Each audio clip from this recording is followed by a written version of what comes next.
السلام علیکم ورحمۃ اللہ وبرکاتہ. فرحت ہاشمی بول رہی ہوں. کیسے ہیں آپ لوگ؟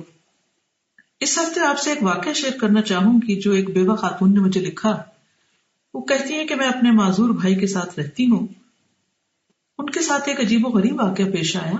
وہ یہ کہ انہوں نے کچھ زیور کسی محفوظ مقام پہ رکھا ہوا تھا تو اس میں سے کوئی چیز چوری ہو گئی. تو انہوں نے جگہ بدل دی, دوبارہ پھر چوری ہو گیا. تو اس پر انہوں نے لکھا کہ اس کی کیا وجہ ہو سکتی, کیونکہ اگر وہ زیور کوئی چور اٹھاتا تو وہ اس میں سے صرف ایک چیز نہ اٹھاتا. تو آپ کا کیا خیال ہے کہ کیا وجہ ہو سکتی ہے؟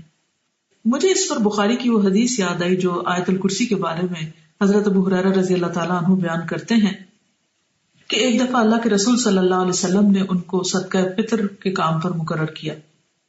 تو دیکھا کہ رات کے وقت کوئی شخص آیا اور لب بھر بھر کر اس میں سے چوری کرنے لگا. تو انہوں نے اس کو پکڑ لیا. اس پر اس شخص نے بہت منت سماجت کی کہ مجھے چھوڑ دیا جائے, میں پھر نہیں آؤں گا. لیکن اگلی رات وہ پھر آیا, پھر انہوں نے پکڑا, پھر اس نے منتیں کی تو حضرت ابو ہریرہ نے اسے چھوڑ دیا. لیکن اسے کہا کہ اگر اس کے بعد تم پھر آئے تو میں تمہاری شکایت حضور صلی اللہ علیہ وسلم سے کروں گا. تیسرے دن چور پھر واپس آ گیا, پھر انہوں نے پکڑا. اس پر وہ کہنے لگا کہ دیکھو میں تمہیں ایک عمل بتاتا ہوں, تم آیت الکرسی پڑھ لو تو اس کے بعد میں نہیں آ سکوں گا.